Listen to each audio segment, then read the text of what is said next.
This is the video that I wish I had when I was suffering with PMDD, because for years I didn't realize what I was suffering with actually had a name. If I knew then what I know now, that the unbelievable rage, the intrusive thoughts, the constant body aches, and the inability to like live a normal life, we had a name and was something that could be supported, it would have made a decade of my life so much easier, and I might have actually been able to get the support I needed sooner. So when I think and look back, I feel like I was suffering with this from the age of 14. Obviously, at that age, I had no idea what PMDD was. It's not something that came into my mind at all. At that age, I thought what I was experiencing was a normal thing. And I really think I thought that because of how romanticized female suffering was. So if you think back to like old movies, when women were on their period, they'd be in bed with ice cream, eating chocolate. It made it feel like a rite of passage, something that marked being a woman. And obviously when you're a teenager, that's all you want to be. All you want to be is grown up, you want to be a woman. So you don't realize that actually having visual disturbances, hearing voices that aren't yours, and having such strong intrusive thoughts uncommon isn't part of being a healthy woman. So for years I thought it'd be normal that you need to take days of school, days of uni, days of work because you physically couldn't get out of bed. I honestly just thought that I was depressed. I didn't notice that there was a cyclical pattern to all my symptoms. By the time I reached my mid-20s, I had such severe intrusive thoughts every month, such rage that I didn't even want to be around myself. So I don't know how other people wanted to be around me either. So this went on for years. And then finally I came to a breaking point. I was like, do you know what? I cannot carry on this way.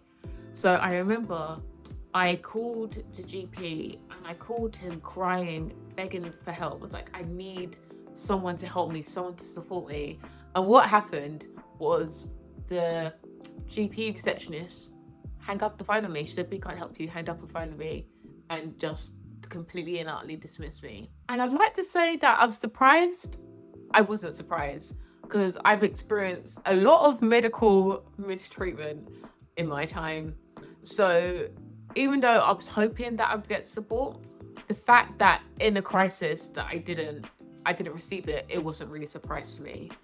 So after that experience, I thought, you know what, I'm gonna have to try something else. Luckily, like me and my mum had always been into like herbs. So we'd go to herbal shops and get herbal supplements, all that stuff. So I thought, do you know what? Let me research and see if there's a herbalist that can help me.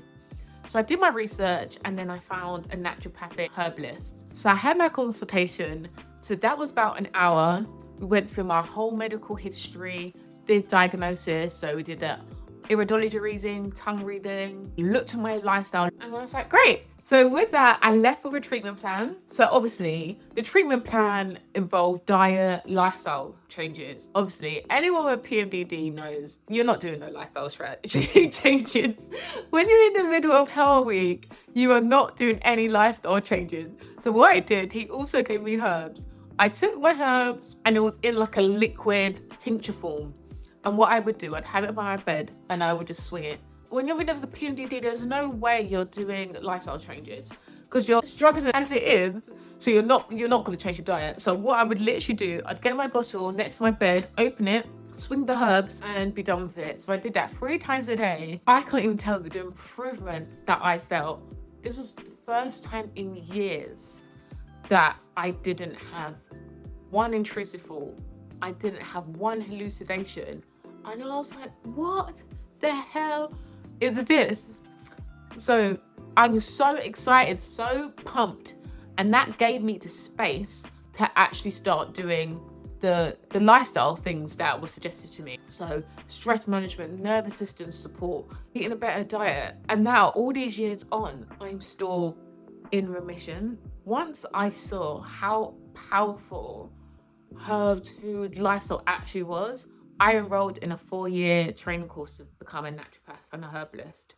Because these are things that you're not taught about. I was never taught that my food and my lifestyle could have such a massive impact on how my body behaves. This is like an extremely condensed my PMDD journey story.